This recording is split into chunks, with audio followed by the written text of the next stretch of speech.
Right, we are live on Facebook. Welcome everyone. I'm so excited for this training that I've got laid out for you guys today. Today we're going to be talking about how to have a happy event and 5 things that your business event that you guys might be doing that you don't even realize that might be making your business event unhappy. And so we're going to talk about what it is that you can do. I'm going to be talking about different experiences I've had over the years. I've done everything from like party light, pampered chef kind of shows, and those are like mini events, anywhere from 10 to 20 people.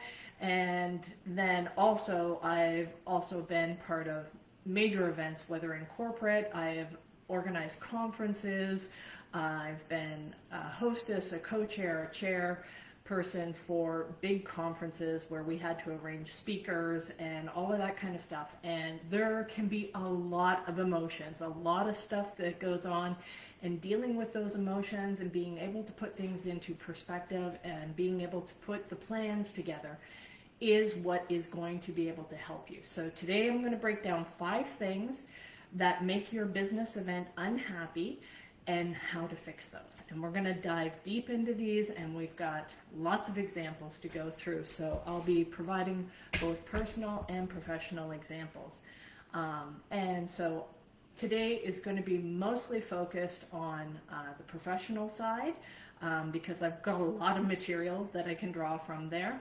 And if this is your first time joining me, my name is Tina, and I am a happiness coach, and I help business owners deal with the emotional roller coaster of running a business.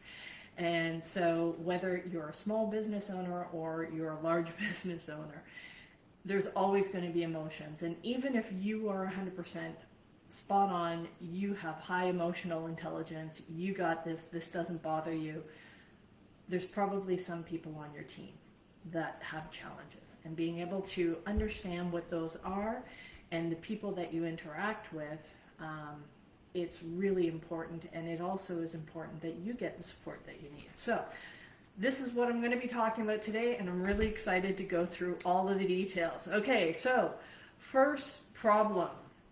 And this goes back to my days of, I'm going to draw on having home shows, party light shows, pampered chef, Mary Kay, whatever it is that you're doing, any of those kind of shows. And if you've ever been to some of those home shows, there's challenges that come up, and this also ties into business events and corporate events and stuff like that. The worst thing that can happen is you get there and you have the usual suspects. So you have people that have showed up, they're your friends, your family members, and it's like, okay, they already know. So you have to present your show, you have to present the stuff that you're doing and go through the whole dog and pony show kind of thing of explaining everything, but everybody's already heard you do this before. So now they want you to rush through it. They're not really as interested. It's not as fun, and it's just the same old people. And that defeats the purpose of having some of these events, right? And that draws us to the main thing of when we are putting on an event, we have to have these 3 things. We have to have, let's get a little closer so the peeps on TikTok can see. Okay, let's see if Facebook, there's a bit of a glare there, but you guys can see a bit better now. Okay, so you have to have a clear purpose and intent of what is the reason you're putting on this event. What is it that you're wanting to get out of it? Do you have a dollar goal? Is it for education awareness? Say you're like a charity, that you're putting on stuff that you want to bring awareness to a certain challenge or a problem in your neighborhood or your ecosystem, whatever it is that you're doing. You have to have a really clear purpose or intent of why you're actually doing this, and what is it that you want to achieve out of this. Okay, because when we have the usual suspects, and why are they they there, right? You know, are they there just because they're your friend? They're there to support you. They like the thing that you're doing, so they just want to be part of it. What is the reason people are showing up? The next thing that you have to focus on is you have to focus on the marketing. Who knows about this? Have you told people well enough in advance? Or have you told them too far in advance and then forgot to remind them? And so basically, what kind of timing are you dealing with? Being able to make sure it's top of mind for them so that they show up, that they're excited to show up, they know why they're showing up, and what the purpose is for them and why they want to be doing this. So being able to market this, so how are you going to market it? How are you spreading the word? Is it through word of mouth? Are you putting up posters? Are you putting up social media posts? What are you doing to be able to market your event? And being able to be clear on those things and the purpose of why you're doing it is really important to be able to make sure that your event is successful and happy, and you're not coming out at the end of it, because putting on an event takes a great deal of effort. Even if it's a small event and maybe it's you have people coming over, there's things that need to be planned, there's things that you want to have as an outcome, and being clear on what your outcome is and why you're doing this is so important. Otherwise, it's going to be a little bit muddied, it's going to be a little bit why did I come? And worst thing is, if you don't have a clear intention, it could end up affecting the next time you have an event, that maybe people aren't so keen to show up. They're like, it's going to be the same thing as always, you know. So what is new for them? Why? What is the incentive for people to show up? And when you're marketing, are you encouraging people to bring new people? Right? So this was something that we had to do in party light shows a lot. Is one of the things that I learned way back in my early days of sales training, of making sure that people showed up for the event and they brought somebody with them, right? Because having the same people show up, I know originally when I started my party light shows, I started with friends and family, and then it ended up, you know, it's like, oh yeah, I've already heard Tina do her thing, and I've already seen all this product and all of that kind of stuff, so let me just get to the order part, right? I'll put in my order and I'm doing my duty kind of thing. But that's not a very fun thing to have. So you want to make sure that they understand why they're coming and what's in it for them, right? What is their incentive to come? Is it because they want to support the host? Is it because they want to get the things so that they can have the equipment, the tools that they need, right? You really have to focus on why somebody wants to come and be able to tap into that and encourage them and have that in your marketing so that they are motivated to come. Because getting them in the door is one thing, and then keeping them there is another.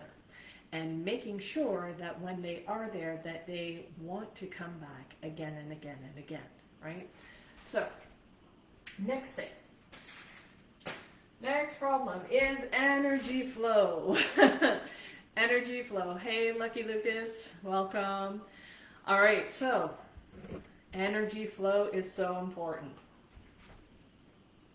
So when you come in and you're doing an event, if you come in and say your energy is at a 7 because you've been running around all day, you've been trying to put everything together, and you're just like, I am so tired, I just want this event to be over. I've done that many times, especially with the big conferences. If it wasn't for anxiety and caffeine, I probably wouldn't get through half of it.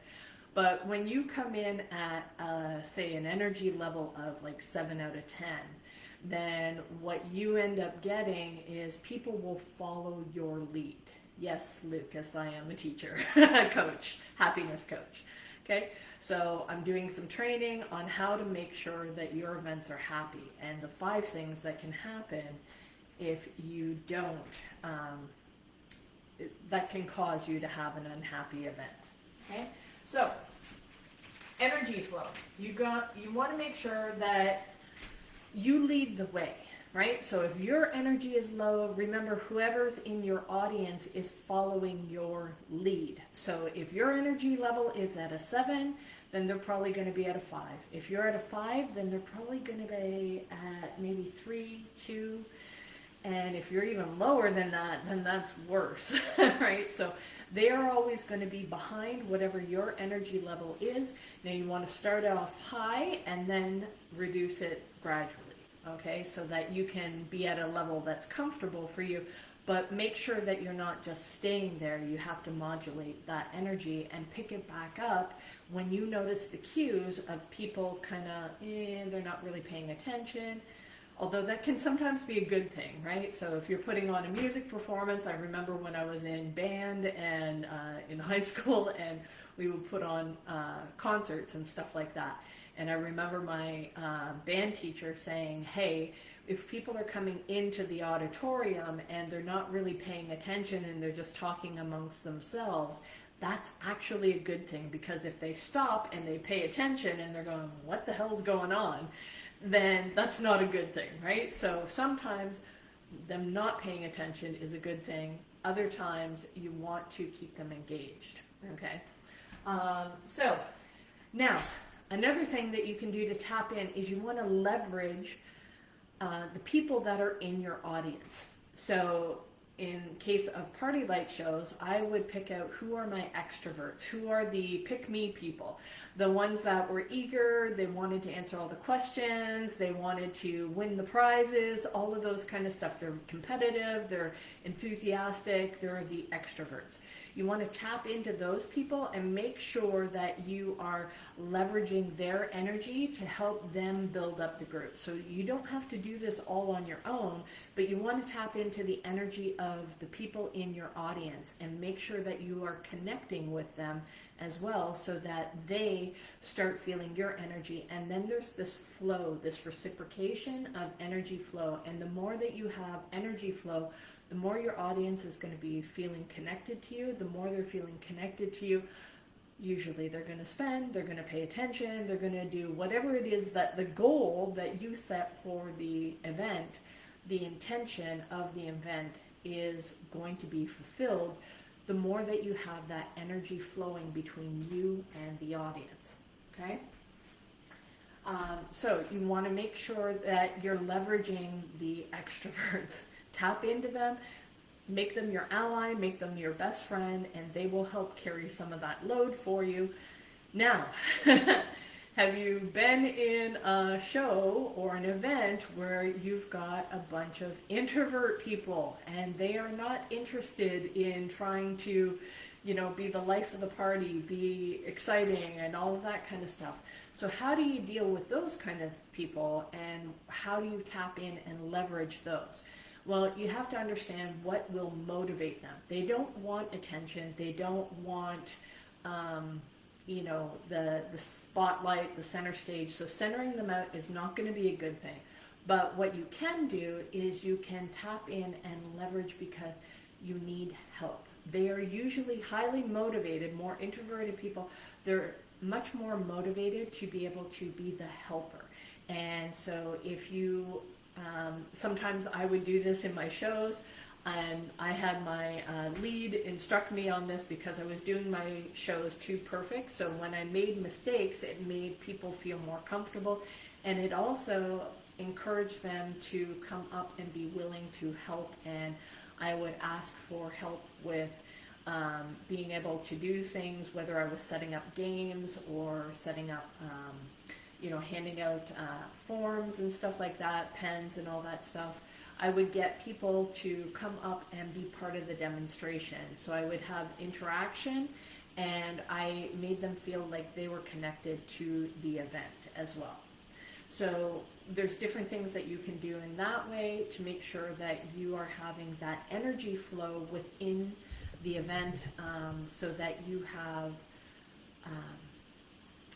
continued energy going back and forth between you and the audience, and they'll feel much more connected, okay? Being able to stop and pause, ask questions, get interaction as well, and have people actually be able to You got my cat going in there. Have some sort of emotional connection with you is really important. And being able to answer their questions, take your time, don't rush. I'm reminding myself this too, so I'm going to take a sip of my tea. You can admire some of my artwork in the background. There we go. There we go, some of the artwork that I've been doing lately. All right, so leverage and lead the way. Connection, having that emotional connection, leveraging the introverts and the extroverts and being able to be aware of which ones are which and how to tap into those. And then the emotional value, right, of how they feel part of, how giving them recognition. So in the case of the hostess, right, I would acknowledge the audience for being able to support the host and how valuable the host felt that this was. So I would facilitate that kind of thing. And I would encourage their emotions and encourage their connection of why it was important for them to show up and how grateful that we were that they were there and that they showed up, they participated, and their interaction was valued. And make sure whatever compliments that you are giving, that you're not just saying it for the sake of saying it, because people can feel that energy. So make sure it's authentic, make sure it's real, make sure it's something that you connect. And you want to be able to start this connection before, during, and after. It's not just a one-time thing. You have to continually make sure that energy is flowing throughout the entire event, and being aware of what energy level it's at. So being able to, for you to be aware, but also so that your team is aware. So if you're not doing a solo event and it's something that is higher, that you have a whole team involved, you want to make sure that everybody's involved, aware of where's the energy level at, they're paying attention to it, and then how to bring that back up. So making sure that everybody's aware of those factors. Okay, the third thing that can cause some problems. Okay, no results. Not getting results while you are at the event. So when you have that clear target, sorry, have some distractions there. I'm just going to take a sip here. So when you have a clear target of what it is that you're trying to achieve by hosting this event and having this event, because it's a lot of effort, a lot of energy goes into this, you want to make sure that you have that clear target and measurable success. So how are you going to measure, was the event a success or was it a failure? What is it that you're trying to achieve with this? So dollar amounts are always easy, right? You know, if we want to raise $500, we want to raise $50,000, we want to raise $5 million, whatever it is. The purpose of your event, how much revenue you're looking to achieve from this, what is it that you want to achieve, and how are you going to measure it? If it's education, so maybe it's an environmental conference and you want to bring awareness and education. How are you going to measure that people actually got the message? What were the key points that you actually wanted to drive home? Did they actually achieve? Did you actually achieve that goal? Do people now understand? Can they explain what you are trying to make them aware of the same way that you have that knowledge? Have you made it simple enough and that they can come away and explain this the same way as you? Because if it is the purpose of education and awareness, they should be able to explain the same thing that you've explained to them when they go out into the world. So this isn't kind of like, you know, when you go to a comedy club and somebody tries to tell the same joke that the comedian does and it just falls flat. You want to make sure that they can tell the same thing, and that means you're going to have to repeat the same information a few different ways in different modalities. So visually, auditory, kinesthetically, you want to be able to make sure that they can interact with the information that you're bringing to them. If it is say like a charity or something like that, that you are looking to, what is it that you're looking to get? Are you looking for people to volunteer? Are you looking for people to put their time and their energy and their effort? So maybe it's Habitat for Humanity, or you need volunteers for a certain program, or you're putting on an event and you need volunteers to help you with it. What is it that you need? And to ensure that you are going to get the results that you want. So that means you need that clear target, what you're driving towards, and then also how are you going to measure the success. And this is super important as well, because after the event, one of the bonus things that you need to do is track, especially if you're going to put on a similar event at another time. You want to be able to track and understand, where did we fall short, what were problems or challenges that we didn't anticipate that ended up coming up, how did we deal with them, how could we deal with them better, what will we do different next time. You want to be able to have all of that feedback and be able to measure those kind of things and track those as well. Okay, and then fallout and safety net. So in the case of dealing with no results, it's like, okay, what if you fall short of your target? Do you have like the ideal target? Do you have a minimum target? It's like, oh shit, if we don't actually make this amount, then it's going to actually cost us money to run this event. Or if we don't bring in this much revenue, this restaurant owner that let us use their place as a venue is not going to want to have us back, right? So being able to be aware, how many people do we need to bring in, what is it that we need to do, and all of those kind of things. And then what are you going to do in the case of, say, a party light show or a Pampered Chef show or a home show? Excuse me. Nobody shows. What are you going to do? How are you going to deal with that, especially if you have a host there? And then I've had that many times where, well, not many times, but I've had that happen a few times in my career when I was doing home shows, and nobody showed. And sometimes it was understandable because it was a snowstorm or something crazy like that. There's some challenges that end up happening, or maybe one person shows and the hostess is devastated because she did all this shopping, she did all this stuff, and people didn't show up. So being able to deal with the emotional fallout of that and still stay high vibration yourself, still stay upbeat, and say you have to, are you prepared if you had to do your presentation with just one person there? Can you put the same energy as if it was a packed room?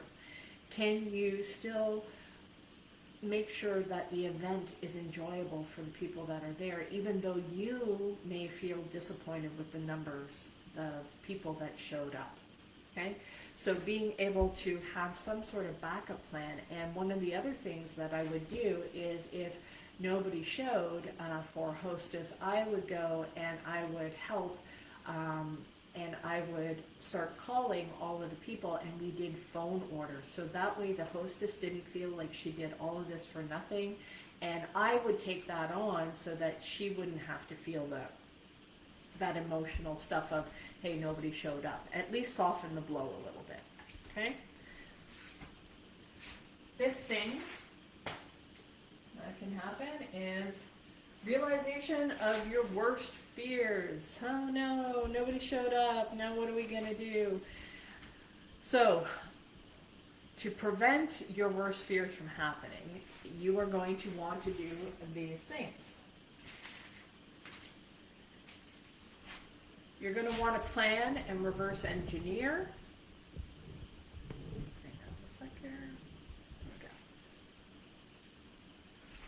Standing in the way here.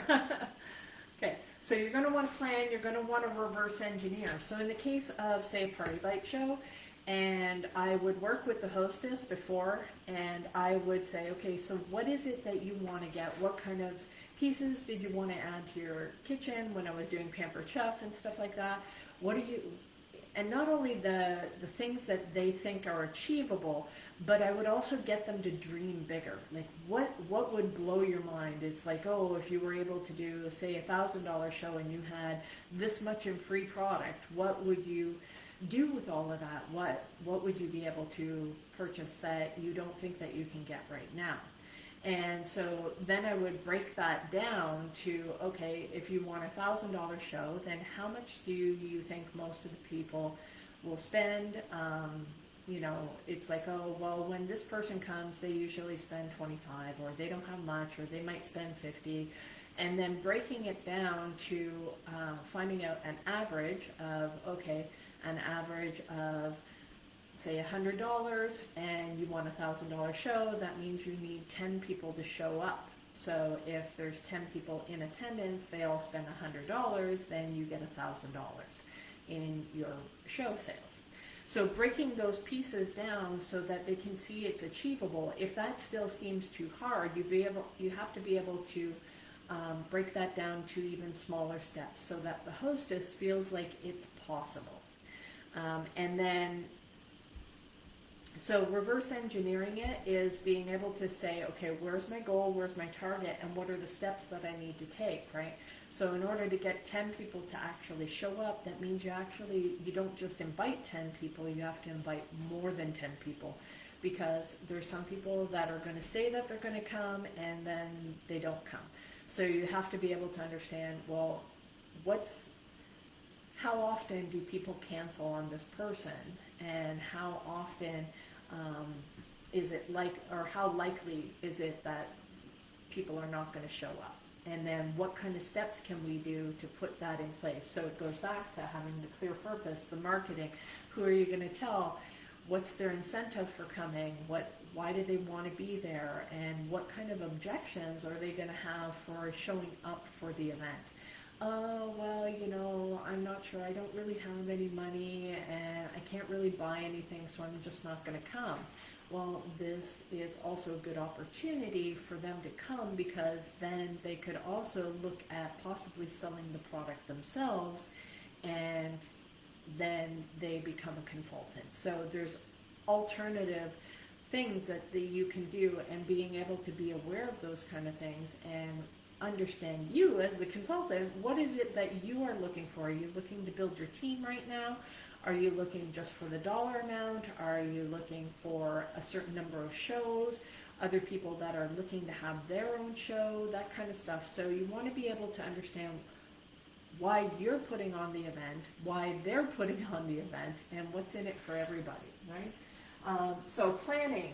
That requires planning. What kind of checkpoints and milestones are you going to have? Okay, you pick a date for the event, and then what are the steps that you need leading up to it? How many people do you want to invite? Who are those people? Helping break down that list, who to think of, how to invite new people to the show as well. So if it's the same people that came to the last show because she booked off of her sister's show, and now it's just all going to be the same people again, well, how do we get new people to the show? How do you encourage her to be able to invite somebody from work that maybe she hasn't had the chance to, and branch out to new people? And that requires you being able to help your hostess or help the people around you overcome their fears, their objections of why they wouldn't want to bring somebody else, why they wouldn't want to invite so-and-so. What do they think? What is it? Oh, well, I don't want to bother them, and I don't want them to think that I'm just doing this so I can get free product. And, giving them other reasons of why they want to be able to do this, and showing why they may want to invite that person who they think may not want to come, right? So making sure, because when we're having events, whether it is for a charity event and it's just educational purpose, or if it is for revenue or dollar amounts, or whatever it is that you're trying to do, you always want to try and bring in new people into the mix. And so incentivizing and making sure that you help the people that you're inviting overcome those challenges and those obstacles of why they may feel awkward at inviting new people into the mix and getting new people in, and then how do you deal with that once they're in, making sure that those new people feel welcome, that they don't feel like there's a clique going on and all of the other people are just talking amongst themselves and now the new person is the odd man out. You definitely don't want that, and you want to be able to encourage interaction. And a lot of times in the parties that I would have little games that got people interacting, got people getting to know each other, and I know they're cheesy as fuck, but they do work, and being able to make sure that the hostess is coached on those kind of things of what it is they need to do to help people feel comfortable, to help people feel included, and to help them feel safe and accepted in this new environment, especially if they're the new person. And that's where you start tapping into and leveraging the extroverts, get your extroverts to go take the introverts and put them under their wing and, make sure that they feel included, make sure that they feel welcomed, all of those kind of things. And I did that especially when I was doing conferences. We had like a hostess room, and we were able to make sure that everybody was welcome, they felt comfortable, they knew where to bring in their stuff, and they could come for coffee, they could come for quiet time, quiet chat, whatever it is, that they just felt welcomed and they felt included and they felt part of the event, and that we were so happy that they showed up. And so that is something that is really important when you're putting on an event and you have new people coming in, that they feel welcome, but not in a way that they feel put on the spot, but you're really happy that they showed up. And other people are interested to know them as well, right? Okay. So planning, reverse engineering, make sure you have those follow-up checkpoints. Do you know, okay, has the hostess, you have to follow up, and not only follow up in like a pressure way, but advising ahead of time that there is a plan, that there is a structure, that there are these checkpoints that I will be following up.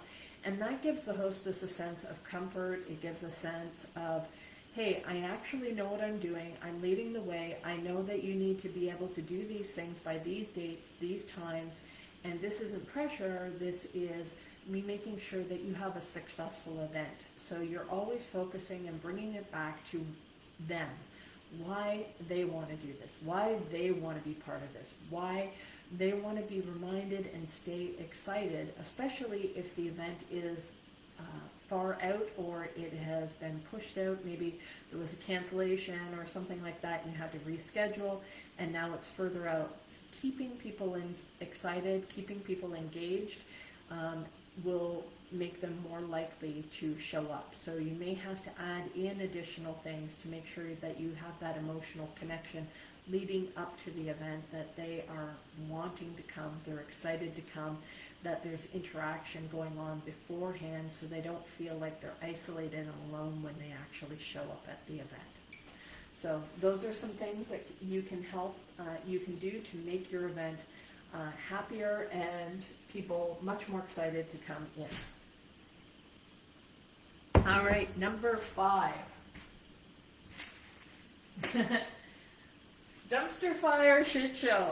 Okay, so when this happens, what this tells me is there was definitely a lack of planning. There was definitely, maybe you're new at it. Maybe you hadn't done this before. Maybe this was, your first time trying to do this with a team, and you made assumptions that when they said, yeah, okay, that they do it, that they would just do it, and they didn't do it, and you realize, oh, this is my circus, and these are my monkeys, and I didn't tell them what I needed from them, and exactly what needed to happen.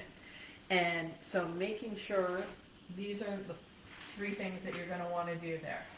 Number 1, when you have an event, you want to do this many times. You want to make sure your team is doing this, is visualizing the logistics of the situation. When people are coming in to your event, where are they, where do they put their coats? Is it winter time? Is it spring? Is it summer? Is there enough clear signage, right? If it's a big event that's at a facility or something like that. If it's a home show, when they're coming in, are they bringing any, is it a potluck kind of thing that you included with it? Or they coming in, you take their coat, you welcome them, you offer them refreshments. What are the steps that are going to happen? What are they going to do next? Do they have any name tags? Do they have to register? All of those kind of things, making sure that you are aware of each one of the steps and you're visualizing that in your mind. Where are the challenges? What are the things that have to happen next? And then making sure that you're mapping out all of those things, the logistics of what could happen. Are they seeing it? Is the signage big enough? Is it in a place where they can actually see it? Where are people going to get confused about things? And then, especially if you've run multiple events, you'll get better and better at this over time. Your first one, you're probably going to miss a few things, but you want to be able to make sure that you and your team are going through each one of these steps, visualizing, okay, when somebody who doesn't know what the heck's going on, where this is their first time showing up, what do I do, where do I go, how do I find the place, all of that kind of stuff. What kind of checkpoints can you do to help ease some of their anxiety, ease some of their fears, and make sure that they feel like you have it all under control, that you want them to come into your event feeling like, I got you, that I've gotten everything taken care of, no problem is too big, we've got a solution for it, no matter what. So making sure that your team is clear on that and they see all of the steps. Where's that card?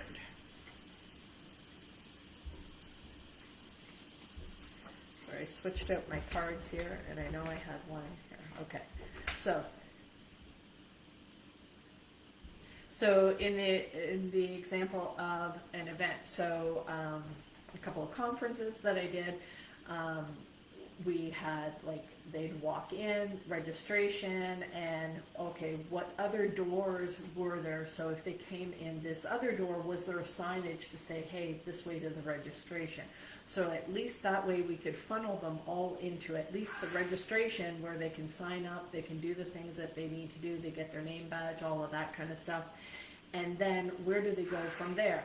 And then you want to make sure that they understand where the rooms are. Do they have a map of the place? If it's a big place, do they have a map of it? Do they know where they're going? Do they know who to ask? Where can they get the information if they are missing something? Is your event being held in multiple rooms, right? And when they go into those rooms, are you going to have water as refreshments? Are you going to have, certain criteria, like this is a VIP room only or something like that. You want to make sure that your team, who's in charge of what, right? So if somebody is owning a particular room, a particular event, a particular speaker, that they have everything, that they know what they need to do, who to connect with, who to escalate challenges to, all of those kind of things. They have this under control. So if you have any questions, you know who the designated person is to be able to talk to about that. Then the flow of people. How are people going to be flowing in and out? If you have a large amount of people, are they flowing in and out of the room? Are they able to come in and out as they please? Are you, is this a closed meeting, and once it starts that there's no people coming in or out? What kind of setup do you have? How are you going to be able to navigate those things? And how are you going to control the flow of people, especially if you have something like a dinner or a lunch or something like that, making sure that there's enough time. How much time does it take them to go through there? Have you allowed for bathroom breaks? All of those kind of things, right? There's a lot of different moving pieces that you need to factor in and be able to make sure that the team is following that logistics visually of being able to map that kind of stuff out. And if it's a sale thing, so if it's a back of the room, or if it is, like I've done volunteer conferences where we had a table where they can buy books and literature and all that kind of stuff, and then who's manning that, how are we handling the money, what are we going to do with that, how are they paying, all of those kind of things, those little challenges that you need to make sure that's set up and make sure that you have that accounted for. Timing of it too is like, okay, do we have enough people to man how many people we're dealing with, right? So if you know it takes, like how long does it take you to complete the sales transaction, filling out a form? Do they have to fill out a form? Do you have to double check their information? In the case of like booking a show, right? It's like, oh, okay, people that wanted to book a party, well, that took extra time. It wasn't just a matter of them filling out these are the items I wanted. It's like, okay, well, now we have to pick a date. Now I have to go through some of the literature. I have to go through the plan and setting up an appointment to be able to talk with them to make sure that everything on their event goes well, right? And then also important is dealing with unexpected challenges. Do you have a clear communication path of how to escalate different challenges, of who do you talk to if something goes wrong here? How are you going to deal with it? Especially if you have speakers on the stage. What do you do for tech? Who do you talk to? What do you do if the mic doesn't work? What do you do if the projector doesn't work? Any of those kind of things, right? You want to be able to have some sort of backup fallout plan of, and how do you communicate these things, and what is the communication flow? So visualization of the logistics and setup. The second one is clear rules. Everybody understands what their part is and who to talk to when things go wrong, and then the clear communication. So this mitigates a lot of the challenges that you can have that come up during an event, whether it's a small event or a larger event, right? And one thing that always gets missed is letting everybody know where the bathroom is and that there will be breaks, and being able to communicate those things, whether they're just free to get up and go, come back, whatever it is, reminding them of all of the things that are for their comfort, their benefit. So really focusing on being able to walk through. And another thing that you want to be able to do is test runs. It's kind of like, what do they call that thing? The dress rehearsal, like when you are going to get married, and then you have like making sure everybody knows where to stand and all of that kind of stuff. So those are events that need to happen. It's like, okay, making sure that you do some sort of dry run, some sort of test to make sure that everything goes well, and that you're able to capture any particular things that maybe weren't thought of, because a lot of times when you're too close to it and you take for granted, because you've done it so many times, that there's certain steps that get missed for somebody who is brand new just showing up at your event. So those are 5 things that can cause problems and make your event unhappy. And then I went through 3 things for each one of those problems that you can do to help improve your event, and how to fix some of those challenges so that your next event is really happy for not only you, but also the people that are attending, right? So that is the training for today, guys. And if you enjoyed this or you came in late, Lamar, so you may want to go to my YouTube channel, which is Coach Tina B 125. Click on the subscribe button and you will get notified when the training has been uploaded. And that is it for the training for today. So this was actually really fun for me, because I've been to a couple events recently, and it reminded me of being back in the day of when I put on a bunch of different events. And I was like, oh, as I was pulling out this information of things that just kind of seemed to come natural for me because I've done it so many times, whether it's an event that I've done in corporate or whether it's an event for like thousands of people showing up with dinner and speakers and all of these different rooms at hotels and dealing with that kind of stuff. Whether, geez, even back when I was in, I was on a social club committee, and we put on the Christmas party and the